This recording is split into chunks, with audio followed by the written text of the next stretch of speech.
ରତ୍ନବେଦୀ ଛାଡ଼ି ଯେତେବେଳେ ମହାପ୍ରଭୁ ନିଜର ଜନ୍ମବେଦୀକୁ ଯାଆନ୍ତି ତାକୁ ଆମେ ରଥଯାତ୍ରା ବୋଲି କହୁ ଏବଂ ସେଠାରେ 9 ଦିନ ରହି ଜନ୍ମବେଦୀରୁ ପୁଣି ଆଉ ଥରେ ରତ୍ନବେଦୀକୁ ଫେରିବାକୁ ଆମେ ତାକୁ ବାହୁଡ଼ା ଯାତ୍ରା ବୋଲି କହୁ।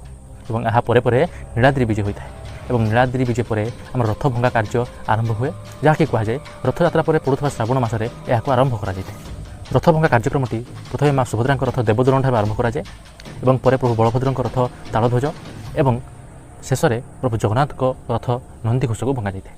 କୁହାଯାଏ ଯେମିତି ଗଢ଼ିଲା ବେଳେ ଚକରୁ ଆରମ୍ଭ କରି ଦଧିନଉତି ପର୍ଯ୍ୟନ୍ତ ଗଢ଼ାଯାଏ, ସେହିପରି ଭାଙ୍ଗିଲା ବେଳେ ଦଧିନଉତିରୁ ଆରମ୍ଭ କରି ଚକ ଯାଏ ଆସନ୍ତି ଏବଂ ପ୍ରଥମେ ଏହାର 34ଟି ଗୁରୁତ୍ୱପୂର୍ଣ୍ଣ କାଠକୁ ଭଙ୍ଗାଯାଇଥାଏ ଏବଂ ପରେ ପରେ ଏପରି କିଛି କାଠ ରହିଛି ଯେମିତି ଆମର ଅଶ୍ୱ, ଚକ ଏବଂ ପ୍ରଭା ଏଇଗୁଡ଼ାକୁ ଭକ୍ତଙ୍କ ପାଇଁ ନିଲାମ କରିଦିଆଯାଏ, ଯାହାଫଳରେ ଭକ୍ତମାନେ ମଧ୍ୟ ଏହାକୁ ପାଇବାର ସୌଭାଗ୍ୟ ପାଇଥାନ୍ତି। ଆଉ ଯେଉଁ ସବୁ କାଠ ରହିଗଲା ତାକୁ ଏକ ମଠରେ ସାଇତି ରଖାଯାଏ ଏବଂ ଯେଉଁ କାଠଗୁଡ଼ା ଆବଶ୍ୟକ ହୋଇନଥାଏ ତାଙ୍କୁ ପ୍ରଭୁଙ୍କ ଅଭଡ଼ା ତିଆରି ଭୋଗ ତିଆରିରେ ତାଙ୍କୁ ବ୍ୟବହାର କରାଯାଏ। ଏହିପରି ଭାବରେ